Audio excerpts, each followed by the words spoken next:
पति की पत्नी के लिए दिल छूने वाली चिट्ठी। आज की ये कहानी ऐसे ही हो रहे अलगाव की है जिसे खुद एक पत्नी अपने शब्दों में बता रही है। कहानी जैसे जैसे आगे बढ़ती है तब हम जान पाते हैं कि पत्नी का नज़रिया जो है वो कितना अलग है अपने पति के विचारों से, और कहानी का अंत हमारी आंखें भिगोने में सफल होता है। मेरे पति पेशे से एक सॉफ्टवेयर इंजीनियर है। मैं उनसे उनके स्थिर स्वभाव के लिए प्यार करती थी, और जब मैं उनके चौड़े कंधों पर अपना सिर झुकाती थी तो मुझे गर्मजोशी और अजीब सा सुकून का एहसास होता था। 3 साल प्रेमालाप और अब शादी के 2 साल बीतने के बाद मुझे यह स्वीकार करना होगा कि मैं इनसे थक गई हूँ। मेरे पहले उसे प्यार करने के जो भी कारण थे, अब वही मेरी सारी बेचैनी के कारण बन गए हैं। मैं एक भावुक महिला हूँ, और जब रिश्ते और मेरी भावनाओं की बात आती है तो मैं बेहद संवेदनशील हूँ। मैं रोमांटिक पलों के लिए उसी तरह तरसती हूँ जैसे कैंडी के लिए तरस रही एक छोटी लड़की। मेरे पति मेरे बिल्कुल विपरीत है। उनकी संवेदनशीलता की कमी और हमारी शादी में रोमांटिक पलों को लाने में उनकी असमर्थता ने मुझे प्यार के विषय में निराश कर दिया है। एक दिन मैंने आखिरकार उसे अपने मन की बात बताने का फैसला किया कि मुझे तलाक चाहिए, और मैंने हिम्मत करके उसे बताया। आखिर क्यों? चौंकते हुए उन्होंने पूछा। मैं थक गई हूँ। दुनिया में हर चीज़ का कोई कारण नहीं होता है, मैंने कहा। वह पूरी रात चुप रहा, हर समय हाथ में एक जलती हुई सिगरेट लिए गहरे विचारों में डूबा रहा। इससे मेरी निराशा की भावना और बढ़ती गई, क्योंकि मैं ऐसे आदमी को देख रही थी जो दुर्दशा को व्यक्त भी नहीं कर पा रहा था। भला मैं उनसे और क्या उम्मीद कर सकती थी? और अंत में उसने मुझसे पूछा, मैं तुम्हारा मन बदलने के लिए क्या कर सकता हूँ? किसी ने सच ही कहा है कि किसी के व्यक्तित्व को बदलना मुश्किल है। मुझे लगता है मेरा उस पर से विश्वास उठना शुरू हो गया है। उसकी आंखों में गहराई में देखते हुए मैंने धीरे से उत्तर दिया, मैं तुम्हें एक सवाल पूछती हूँ। अगर तुम्हारा जवाब मेरे दिल को मना सके तो मैं अपना विचार बदल लूँगी।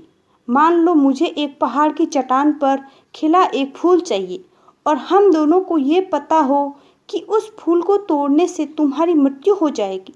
क्या तुम मेरे लिए ऐसा करोगी? उसने कहा। मैं कल तुम्हें इसका जवाब दूंगा। उसकी प्रतिक्रिया सुनकर ही मेरी उम्मीदें धराशायी हो गई।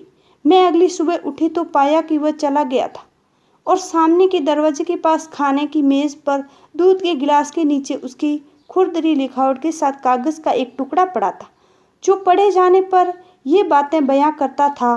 प्रिय, मैं तुम्हारे लिए वह फूल नहीं तोड़ूंगा, लेकिन अगर तुम चाहो तो मैं तुम्हें इसके पीछे का कारण जरूर बताना चाहूँगा।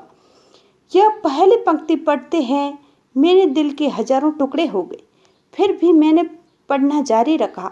जब तुम कंप्यूटर का इस्तेमाल करती हो, तुम हमेशा सॉफ्टवेयर प्रोग्राम को गड़बड़ कर देती हो।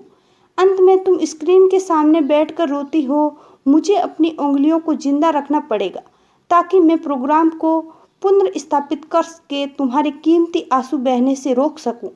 तुम हमेशा घर की चाबियां गुमा देती हो, इसलिए मुझे दरवाजे खोलने के लिए अपने पैरों को जिंदा रखना पड़ेगा ताकि दरवाजा तोड़कर तुम्हें घर के अंदर ले जा सकूं। तुम यात्रा करना पसंद करती हो, लेकिन हमेशा एक नई जगह में अपना रास्ता भूल जाती हो। मुझे तुम्हें रास्ता दिखाने के लिए अपनी आंखें जिंदा रखनी पड़ेगी। तुम्हें हमेशा ऐंठन होती है जब भी तुम्हारा पीरियड्स हर महीने आता है। मुझे अपनी हथेलियों को जिंदा रखना है ताकि मैं तुम्हारे पेट की ऐंठन को शांत कर सकूं। तुम्हें घर के अंदर रहना पसंद है, और मुझे पता है कि तुम अंतर्मुखी व्यक्ति हो। तुम्हारी बोरियत को दूर करने के लिए मुझे तुम्हें चुटकुले और कहानियाँ सुनाने के लिए अपने मुंह को जिंदा रखना है। तुम हमेशा कंप्यूटर और टीवी देखती हो, और इससे तुम्हारी आंखों का भविष्य अच्छा नहीं होगा। मुझे अपनी आंखों को बचाना होगा ताकि जब हम बूढ़े हो जाएं तो मैं तुम्हारी आंखें बन सकूं, तुम्हारे सिर के सफ़ेद हो रहे बाल चुन सकूं, तुम्हारे नाखूनों को बिना तुम्हें चोट पहुंचाए काट सकूं। मैं भी समुद्र तट पर टहलते हुए तुम्हारा हाथ पकड़ना चाहता हूँ, जैसे तुम धूप और सुंदर रेत का आनंद लेती हो और खुशी के गाने गुनगुनाती हो। उसे मैं अपने कानों से सुनना चाहता हूँ, इसलिए मेरे कान जिंदा रहने चाहिए। जब तुम नहा के निकलती हो तो तुम्हारी भीनी भीनी खुशबू को महसूस करने के लिए मेरा नाक जीवित होना चाहिए। इसलिए मेरी प्रिय, जब तक मुझे यकीन नहीं होता कि कोई है जो तुमसे इससे अधिक प्यार करता है, मैं तब तक उस फूल को नहीं तोड़ूंगा। और जिस दिन ऐसा कोई आया जो तुमसे इससे अधिक प्यार करे, मैं खुशी खुशी उस फूल को तोड़ लूँगा। ये पढ़ते ही मेरे आंसू पत्र पर गिरे और उसकी लिखावट की स्याही धुंधली हो गई। मैंने उसे पढ़ना जारी रखा। अब जब तुमने मेरा उत्तर पूरा पढ़ लिया है, अगर तुम संतुष्ट हो, अगर मैंने तुम्हारे दिल को मना लिया हो, तो कृपया सामने का दरवाज़ा खोलो, क्योंकि मैं बाहर खड़ा हूँ तुम्हारी पसंदीदा ब्रेड और ताज़ा दूध के साथ। मैं जल्दी से दरवाज़ा खोलने के लिए दौड़ी और उसके चिंतित चेहरे को अपने हाथों में कसकर पकड़ा और चूम लिया और उसकी बाहों में समा गई। अब मुझे पूरा यकीन हो गया कि कोई भी मुझसे उतना प्यार नहीं करेगा जितना वह करता है, और मैंने फूल को ना ही तोड़ने का फैसला किया। यही जीवन है और प्रेम है। जब कोई प्यार से घिरा होता है तो उत्तेजना की भावना दूर हो जाती है और वह उस सच्चे प्यार को नज़रअंदाज कर देता है जो शांति और निरसता के बीच में होता है। प्यार सभी रूपों में प्रकट होता है, यहाँ तक कि बहुत छोटे और सूक्ष्म रूपों में भी।